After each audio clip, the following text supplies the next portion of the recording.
Radio Sucesos 101.7 FM presenta su noticiero Sucesos con Milton Pérez y Verónica Larrea. Un periodismo libre para una democracia plena. Los hechos y las opiniones de los sucesos que marcan nuestro tiempo.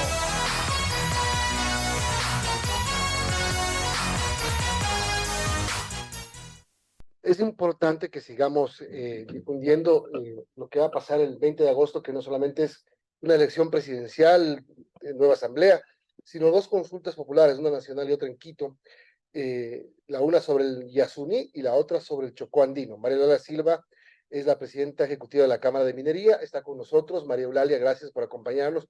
Y quiero empezar preguntando por el tema Yasuní, que si bien es un tema petrolero, que no debería tener nada que ver con la minería. Hace algunos días le escuché decir al ministro de Energía, Fernando Santos, que si el Estado deja de tener presencia en la zona del Yasuní, hay dos cosas que van a pasar. Primero la deforestación y luego la minería ilegal. ¿Qué te parece? Absolutamente, coincido. Bueno, primero, gracias Vero, gracias Milton por este espacio. Em, yo creo que lo que se juega el 20 de agosto es mucho más que un gobierno para los próximos 18 meses. El 20 de agosto se juega el esquema económico sobre el cual nosotros queremos desarrollarnos como país. Entonces, ya vamos a ir a minería, pero empezando por el tema del Yasuní. Efectivamente, si es que uno de esos pozos, uno de los más nuevos, uno que además está representando alrededor de 1.300 millones de dólares anuales, deja de producir, habrá que sumarle además los contingentes internacionales que eso nos conlleve. Claro. Además, el precio de cerrar toda esa operación. Eh, ok, ¿cómo vamos a reemplazar esos 1.300 millones de dólares? Teniendo en cuenta que además se nos viene un fenómeno del niño intenso. Entonces, eh, hay mucho, mucho en juego. Creo que también es importante que la ciudadanía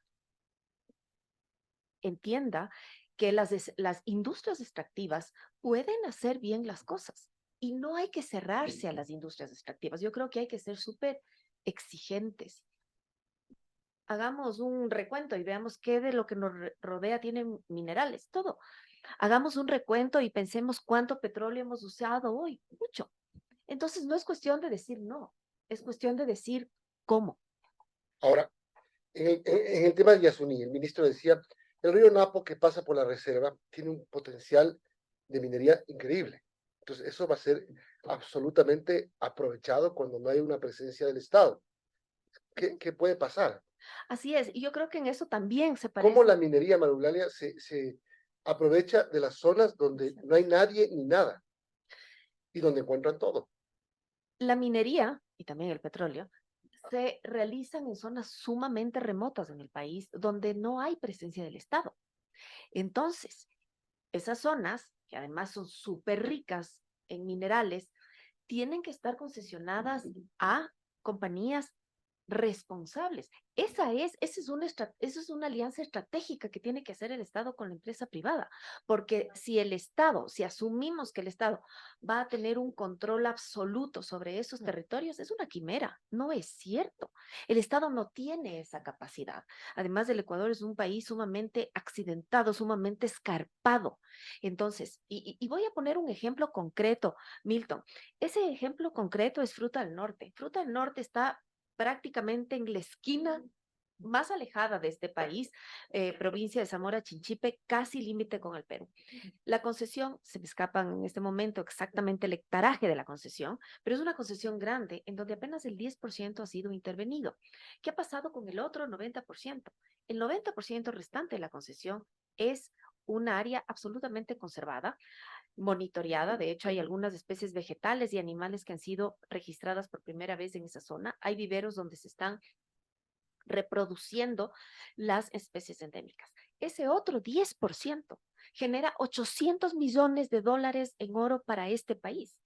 Genera el empleo suficiente como para que 13% de los zamoranos hayan dejado la pobreza y hayan pasado a ser una clase media, ¿no? Entonces, si extrapolamos este ejemplo, ¿qué pasaría si ese mismo hectaraje no hubiera sido concesionado?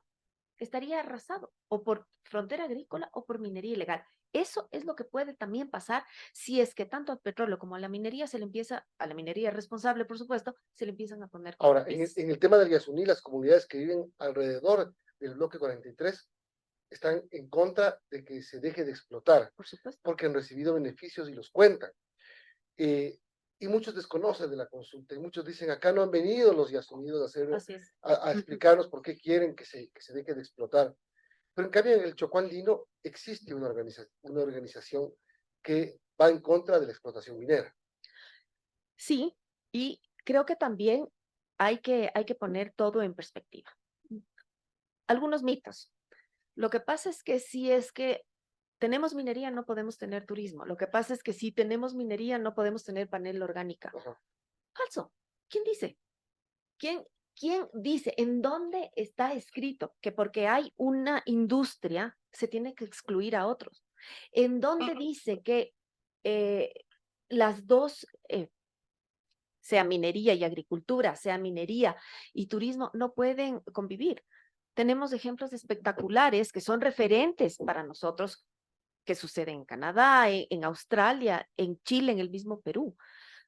Las industrias pueden convivir. Es más, la minería es una industria que genera un encadenamiento productivo extensísimo. Por cada dólar que genera la minería se generan 42 centavos para el encadenamiento productivo. Se necesita un montón de servicios, un montón de bienes.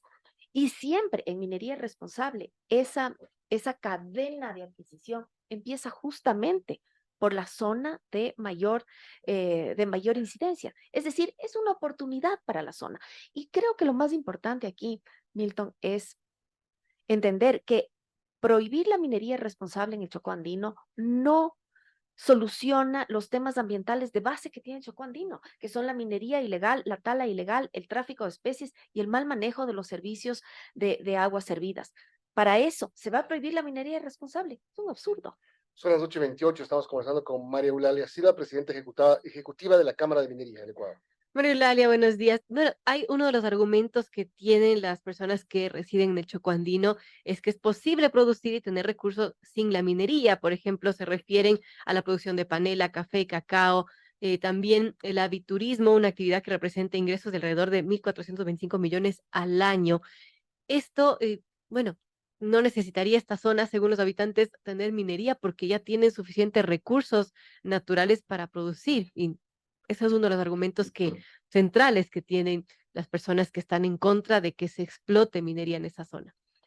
Pero, a ver, lo dicho, no porque haya una industria minera se va a desplazar una industria panelera o se va a desplazar una industria turística. Lo uno no implica sacrificar lo otro. Creo que eso hay que tenerlo en mente. Obviamente, estoy hablando de minería responsable, estoy hablando de minería industrial, que es la representada en la Cámara de Minería del Ecuador. Obviamente, si es que esto sucede, si es que se prohíbe la extracción legal, lo que va a proliferar es la minería ilegal. Y la minería ilegal no solamente viene acompañada de impactos paisajísticos que podría afectar, por ejemplo, el tema turístico, sino también otro tipo de impactos pasivos ambientales, tráfico de personas, toda una descomposición social, ¿no? Pero un poco yendo a los números, la minería es la industria que más crece en el país. Hemos exportado el año pasado 2.775 millones de dólares con 2 minas a gran escala, 2. Nuestros vecinos, los peruanos, tienen 65. Y sin embargo, ese es nuestro impacto. Pero en esta industria es importantísimo, absolutamente importante, explorar. En minería industrial, los tiempos de exploración no son no son menores a los 8 años. Después de eso viene otras etapas de estudios de factibilidad, después de construcción. Es decir, para llegar a producir un mineral se requiere al menos unos 15, 18 años. Eso significa que antes de eso hay mucha inversión de riesgo y el país no puede generar estos mensajes al exterior que nos ponen en entredicho, ¿no? Además, recordemos, hace 5 años ya hubo una consulta popular nacional en donde se determinó que no habrá minería ni en áreas protegidas, ni en centros urbanos, ni en zonas intangibles. El Chocó Andino es, es un sitio muy bonito, es reserva de la biosfera, pero no implica que sea reserva de la biosfera que haya una prohibición para hacer minería. Las normas ambientales del país no determinan que por esa calidad de reserva de la biosfera tenga que haber una prohibición para nuestra industria. Ahora, solamente para poner un ejemplo de lo que pasa por esa zona, un poquito más hacia el noroccidente está Mindo. Por ahí pasó el oleoducto de crudos pesados. Y no se ha destruido. Cuando se construyó el OCP, se decía que se iba a acabar ese bosque, que se iba a acabar la reserva. ¿Qué ha pasado con el OCP? ¿Qué ha pasado con el OCP? Ha pasado que ha brindado un montón de trabajo, que ha permitido transportar nuestro crudo desde la Amazonía hasta el puerto, ha generado desarrollo a su paso y Mindo sigue intacto. Yo voy a recordar a propósito de lo que usted dice, Milton, otro ejemplo. Hace más o menos unos 35 años se desarrolló la industria florícola alrededor de la provincia de Pichincha, ¿no? Cayambe, Tabacundo, y al principio se oía que los pesticidas de las florícolas iban a ser los grandes causantes del cáncer masivo de esa zona. 35 años después, ¿qué ha pasado? No es que han subido los índices de cáncer, no es que hay una incidencia de los pesticidas con el cáncer, pero sí hay una directa incidencia del desarrollo de Cayambe. Quienes lo podemos recordar, Cayambe hace 40 años era una ciudad absolutamente diferente de la que es hoy. Y la minería también puede traer ese enorme desarrollo. E insisto, hoy que hay tanta tecnología de punta, hoy además que hay una serie de parámetros sociales, de estándares, de vedurías, es absurdo cerrarle a una industria que además de todo es indispensable, es legítima, pero que siempre existen estos sesgos y que a nivel proselitista también resulta sumamente atractivo hablar mal de la minería para ganar votos. Son las 8:32, seguimos conversando con María Eulalia Silva, presidenta de la Cámara de Minería. Cámara de Minería. Mariela decía que, bueno, prohibir la minería en el Choco Andino no va a resolver los problemas ambientales que tiene el Choco Andino. ¿Por qué la minería legal sí resolvería, o si es que resolvería de alguna manera esos problemas? Por algunas razones, la industria no es del Estado, la industria no es un órgano de control, pero la industria sí es una plataforma de desarrollo. Entonces, creo que cuando llega la minería responsable, llega también de la mano las oportunidades de desarrollo para las comunidades. Y la gente realmente se aferra a estas oportunidades.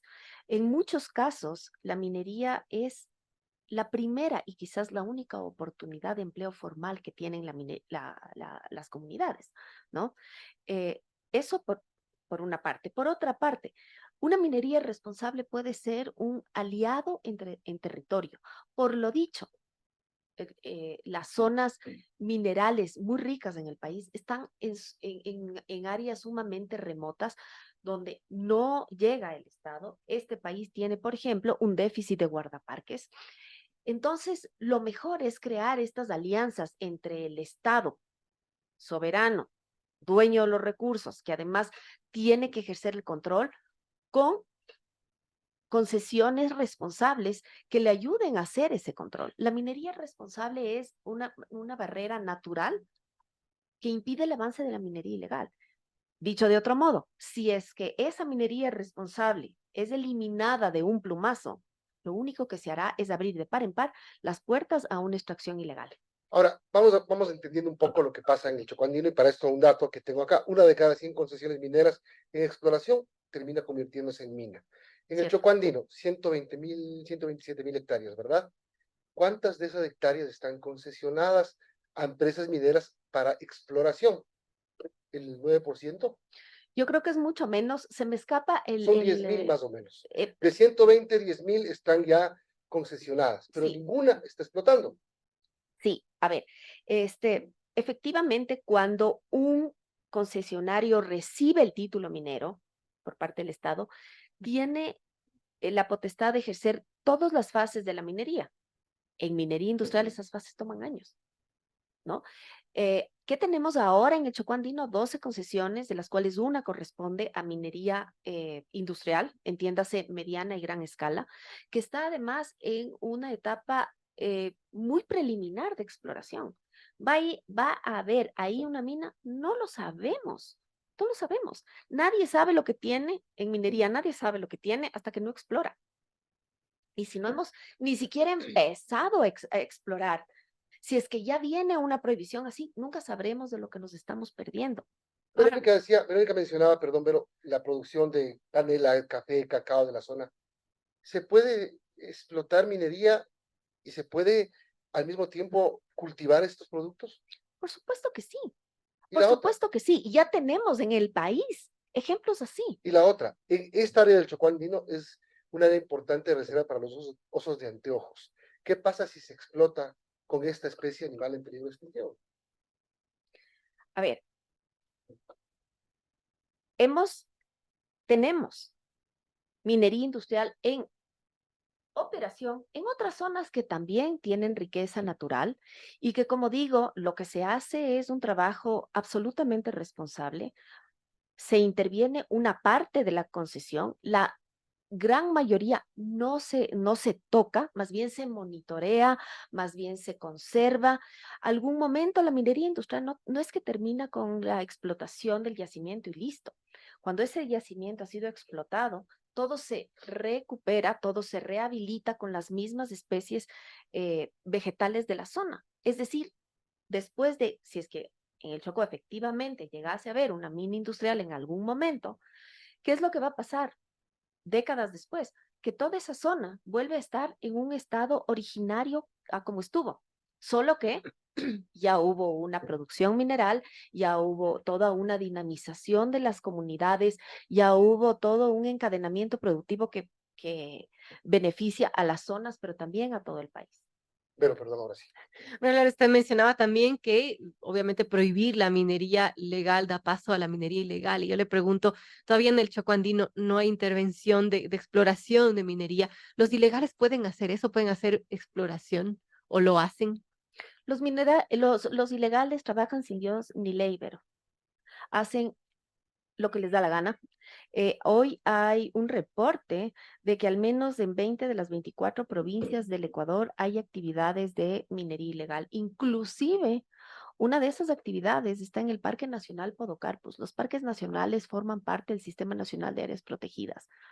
Eso significa que no hay cómo hacer ninguna actividad económica, no solamente minería, ninguna. Sin embargo, los ilegales no necesitan una licencia ambiental, no se pasan años probando a través de una serie de documentos que van a poder hacer una extracción responsable. Fíjese que inclusive nosotros en minería industrial entregamos garantías económicas por si acaso Ujú. algo se salga mal. Pero más allá de eso, tenemos una serie de controles permanentes, monitoreos permanentes. No es que nosotros nos dan una licencia ambiental alguna vez y listo. Para cada una de nuestras fases tenemos que renovar esas licencias ambientales. Hoy inclusive tenemos un paso anterior, que es hacer una consulta ambiental. O sea, somos una, no diría somos la industria más regulada de este país. Entonces, creo que todo esto, esta campaña en contra de la minería responsable, obedece, creo que yo creo que al miedo por una parte y al desconocimiento por otra. Si es que a cualquiera de nosotros nos dicen, a ver, ¿qué prefieres tener, el oro o el agua? Todos diríamos el agua. Si es que a cualquiera de nosotros nos dicen, oye, mejor no hagamos minería porque tenemos que conservar el ambiente. Sí, por supuesto, hay que conservar el ambiente. Aquí la gran falacia es que tenemos que escoger. Cuando se trata de minería bien hecha, no tenemos que escoger. Podemos tener los minerales, podemos tener el desarrollo productivo, podemos tener ese gran número de exportaciones, podemos tener la dinamización de la economía, podemos tener también una actividad responsable en cuanto al ambiente. Y no por eso vamos a tener que sacrificarlo, Las 4 preguntas deben ser votadas por el no. las 4. ¿Ustedes están haciendo campaña? ¿Van a hacer campaña? ¿Se Sí. inscribieron? Nos hemos ¿Cómo se han inscrito, organizado? sabemos que el CNE ya nos calificó. eh, vamos a hacer una campaña que, Milton, yo creo que esto trasciende al 20 de agosto.